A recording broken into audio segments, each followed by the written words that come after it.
నమస్తే ఫ్రెండ్స్, నేను మీ Sravani. Welcome back to Sravani's kitchen. ఈరోజు మన కిచెన్లో క్విక్గా చేసుకునే లంచ్ రెసిపీని చూపించబోతున్నాను. ఇలా మనం చాలా రుచిగా తక్కువ టైంలోనే లంచ్ బాక్స్గా పెట్టొచ్చు, లేదా లంచ్లోకి చేసుకుని తిన్నా హ్యాపీగా తినేయచ్చండి. పొట్టకి హాయిగా మైల్డ్ స్పైసీతో చాలా చాలా బాగుంటుంది. మరి ఆలస్యం చేయకుండా బఠానీతో చేసి ఈ టేస్టీ పులావ్ని ఎలా చేయాలో ఇప్పుడు చూసేద్దాం రండి. ముందుగా రైస్ని కడిగి నానబెట్టడానికి ఒక బౌల్లోకి 1 గ్లాస్ రైస్ని తీసుకుంటున్నాను. వెయిట్ వైజ్ చూసుకుంటే 250 గ్రామ్స్ వరకు రైస్ని వాడుతున్నాను. అలాగే ఇక్కడ నేను బాస్మతి రైస్ని తీసుకున్నాను. మీరు కావాలంటే నార్మల్ రైస్నైనా వాడొచ్చు. కడిగి మళ్ళీ మంచినీటిని తీసుకొని 15-20 నిమిషాల పాటు నానబెట్టండి. ఈ బియ్యం నానేలోగా మనం చేసే బఠానీ పులావ్లోకి బఠానీని ఒలిచి తీసుకోండి.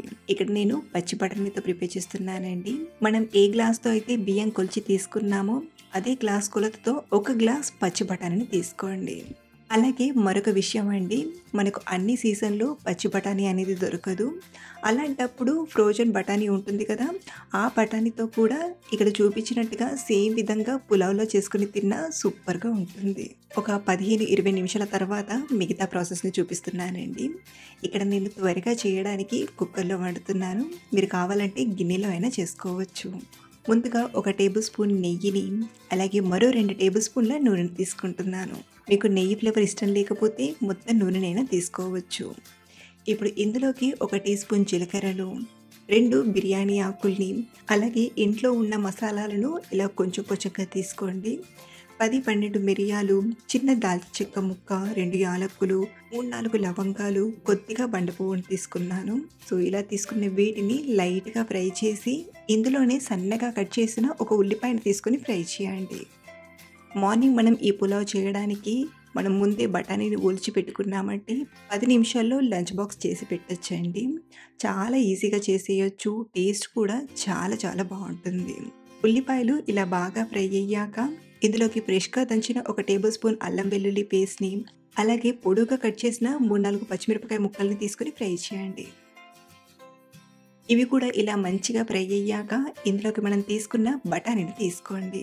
అలాగే ఇందులోనే ఒక పావు కప్పు క్యారెట్ ముక్కల్ని తీసుకుంటున్నాను. మీరు కావాలంటే వీటితో పాటు బంగాళదుంప ముక్కలనైనా తీసుకోవచ్చు. ఇలా తీసుకున్న వీటిని కలుపుతూ హై ఫ్లేమ్లో ఒక 2-3 నిమిషాలు ఫ్రై చేయండి. ఇలా కలుపుతూ హై ఫ్లేమ్లో ఒక 2-3 నిమిషాలు ఫ్రై చేసామంటే బఠానీ అనేది కొంచెం మెత్తబడుతుంది. ఇప్పుడు ఇందులోకి మనం నానబెట్టిన బియ్యం తీసుకుందాం. నీళ్లు పడకుండా ఇలా బియ్యాన్ని మాత్రమే తీసుకొని స్లోగా కలుపుతూ ఒక 2 నిమిషాలు ఫ్రై చేయండి. ఆల్రెడీ బియ్యం కొంచెం నానిపోయి ఉన్నాయి కాబట్టి మరీ ఎక్కువగా కలిపామంటే విరిగిపోతుంది. కాబట్టి స్లోగా ఇలా మధ్య మధ్యలో కలుపుతూ మరొక 2 నిమిషాలు ఫ్రై చేశాక ఇప్పుడు ఇందులోకి కొంచెం పుదీనా ఆకుని, అలాగే సన్నగా కట్ చేసిన కొత్తిమీర ఆకును, 1/2 టీ స్పూన్ గరం మసాలా పొడిని, 1 టీ స్పూన్ ధనియాల పొడిని, రుచికి సరిపడా ఉప్పుని తీసుకోండి. మనం తీసుకున్న ఈ క్వాంటిటీకి 1.5 నుండి 1.5 టీ స్పూన్ వరకు ఉప్పు పడుతుంది. మరొకసారి బాగా కలిపి ఇప్పుడు ఇందులోకి సరిపడాన్ని నీళ్లు తీసుకుందాం. మనం ఇక్కడ బాస్మతి రైస్ని తీసుకొని కొంచెం సేపు నానబెట్టాం కాబట్టి 1.5 గ్లాస్ నీళ్ళను తీసుకోండి. అదే మీరు నార్మల్ బియ్యంతో చేస్తున్నట్లయితే 1.5 గ్లాస్ నీళ్ళను తీసుకోండి. మీరు కుక్కర్లో కాకుండా గిన్నెలో వండుతున్నట్లయితే 2 గ్లాసుల నీళ్ళను తీసుకోండి. ఈ మెజర్మెంట్స్ అనేవి అన్నం ఉడికించడానికి కరెక్ట్గా సరిపోతుంది. ఒకసారి బాగా కలిపి మనం తీసుకున్న ఉప్పు సరిపోయిందో లేదో ఒకసారి టేస్ట్ చేసి ఒకవేళ ఉప్పు ఏమైనా కొంచెం తగ్గినట్టు అనిపిస్తే ఈ టైంలో వేసి కలపచ్చు. మనకైతే సాల్ట్ అనేది బాగా సరిపోయింది.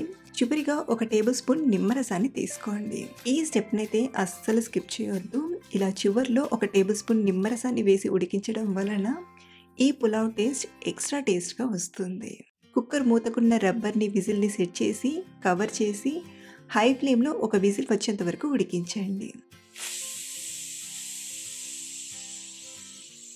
నార్మల్ బియ్యం అయితే ఒక 2-3 విజిల్స్ చేయొచ్చు. బట్ ఇక్కడ మనం బాస్మతి రైస్ని తీసుకున్నాం కాబట్టి 1 విజిల్ వచ్చేంత వరకు ఉడికిస్తే సరిపోతుంది. 1 విజిల్ వచ్చాక స్టవ్ ఆఫ్ చేసేసి విజిల్లోని గాలంతా పోయాక మూత తీసి ఇలా మనం స్లోగా ఒకసారి కలిపి 5-10 నిమిషాలు ఇలాగే వదిలేసామంటే అన్నం కరెక్ట్గా సెట్ అవుతుంది. ఆ తర్వాత లంచ్ బాక్స్‌గా అయినా లేదా వేడి వేడిగా అయినా సర్వ్ చేసుకొని తినేయొచ్చు.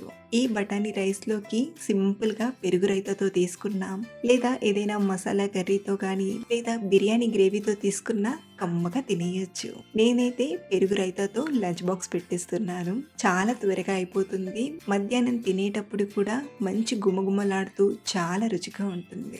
మీరు ట్రై చేశాక మీకెలా కుదిరిందో కింద కామెంట్‌లో చెప్పడం మర్చిపోవద్దు. మరిన్ని సింపుల్ అండ్ టేస్టీ రెసిపీస్ కోసం మన ఛానల్‌ని ఫాలో అవ్వండి. Thank you for watching.